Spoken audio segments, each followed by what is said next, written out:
Hello everyone, my name is Todd Chamberlain. I'm the Chief of Police for the City of Aurora. Spelling is T-O-D-D, last is C-H-A-M-B-E-R-L-A-I-N.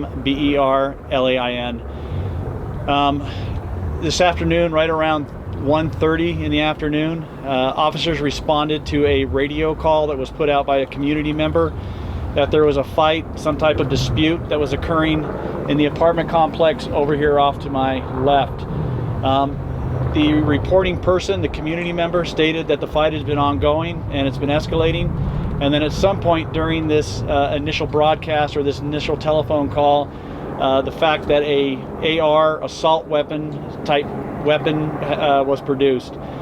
The officers responded en route. While they were en route, another community member made an additional call, and we're still in the process of vetting all these calls, and all the individuals who've made these telephone calls to communications made another phone call and stated that there was a fight actually occurring and there was actually a gun or some weapon that was seen.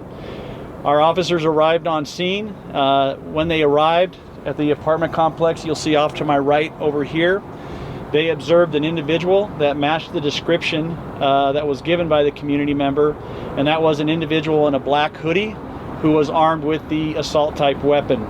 The officers stopped their vehicle. They approached that individual. They made several contacts with the individual verbally to have him drop his weapon.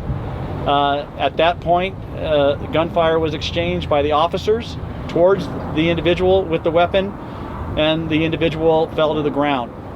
The officers took that individual into custody. There was a assault weapon style that was laying on the ground next to them. That was moved off to the side and is presently on scene awaiting further investigation. The individual was transported to a local hospital where he has since succumbed to his injuries. The officers have been transported back to police headquarters where an investigation is unfolding at this time. And also the scene behind you is an investigation that will occur from multiple agencies, including the DA, including a number of other outside entities of the City of Aurora coming in to review and evaluate this event and how it unfolded. That's the information I have at this time. If you have anything additional you would like or any questions, please feel free to ask. Chief, to be clear, so everything, the initial call starts at Brent's place? That's where it sounds like the initial call. And again, this is all really upfront information, but that's what it sounds like. The initial call occurred in Brent's place, somewhere in the parking lot area, involving two individuals. Again, one was in a black hoodie, possibly armed with a assault type weapon, and that's what we know at this point. At some point too, we don't know, it transitioned obviously from Brent's side to this side. The one thing that I want us to put out, and I think again, when you look at the officers' response to this incident, I think you really got to look at the situation in the community behind me. We have a large location that's used for children that are going to receive medical help across the street. Just down the street behind us is a school.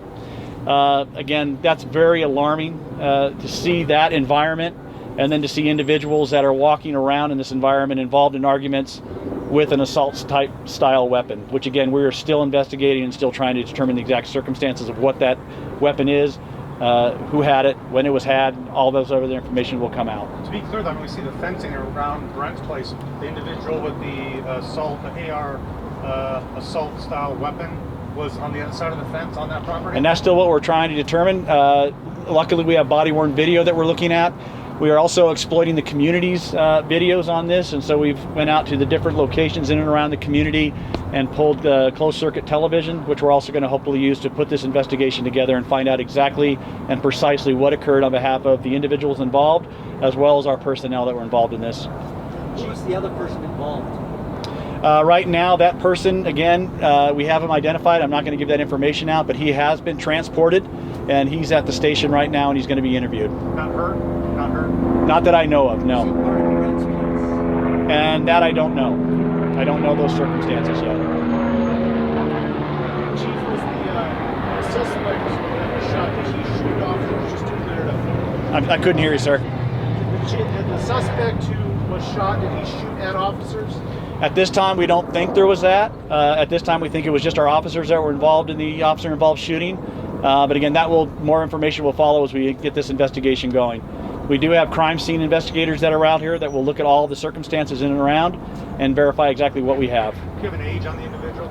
I do not know. Male, though, correct? It's a male, both adults. Witnesses? Were there witnesses? We have multiple witnesses in here. We have, from what I understand, we have actually the individuals who originally contacted the police that notified police of this violent event that was unfolding. Also notified us of the possibility of weapons involved. So we do have those witnesses, and then we also have some witnesses that were in the apartment complex who observed this as well. So again, that's, for us, that is something that we are really going to detail and spend a lot of time and investigation on. Was a fight in progress when officers arrived? Yeah, that's what I still don't know the circumstances. Again, this happened less than an hour ago, so we are going to piece that together. But we know that there was some fight based upon what the information that we received, again, from the community.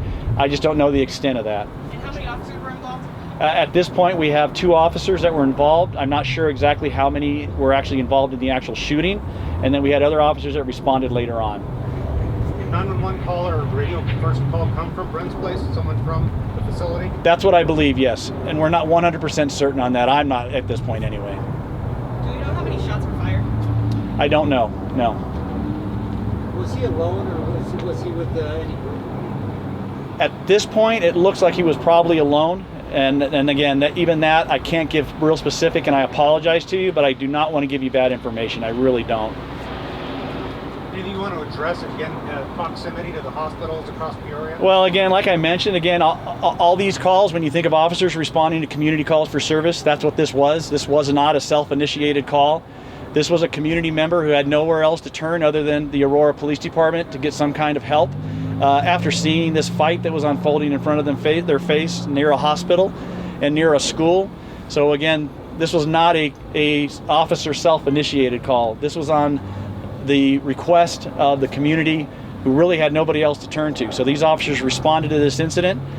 They responded not only to the one call, but they responded to another community member who made a very similar call and stated that a weapon was involved. And our officers got here. Again, that's what unfolded.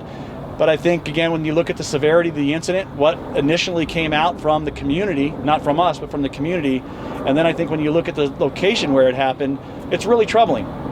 To me, that's really troubling. When you think of a school across the street, when you think of another location where it's a hospital, where children come to get services from across the nation, and that's what they have to confront and deal with. So I'm thankful that our officers were here today. I'm thankful that we were able to conclude this, and I look forward to the investigation and finding out all of the circumstances and what unfolds. Chief, do you have any lead you to believe the suspect lives in that apartment complex? At this point, I really don't know. I don't, and I don't want to give you bad information again. And can we confirm that the suspect did sustain a gunshot wound? That is the injury? At this point, yes. Anything else? Do we know if the fight was inside the apartments or outside? It looks like it kind of was in both places and spilled over different places. Starting at Brent's place. That's what it sounds like, yes. Are tenants being allowed into their apartments? Are they being asked to shelter in place or anything like that? No, they're in there now. The incident, again, when it unfolded, they were in place, so there was no harm to them on behalf of our response. And again, when you look at the school, again, the same thing. It was not in lockdown, and so like the officers' actions again really prevented what I think could have been even a more tragic event. Chief, to be crystal clear, starts on the property of Brent's place or inside the building of Brent's place? And to be crystal clear, I can't give you that crystal clear right now because I don't know. And does it start on the property? It starts somewhere on the property, yep, but I'm not sure where, and I'm not sure interior or exterior. All that's going to have to unfold as this investigation goes. Anything else for anybody? Thank you very much, and I appreciate it.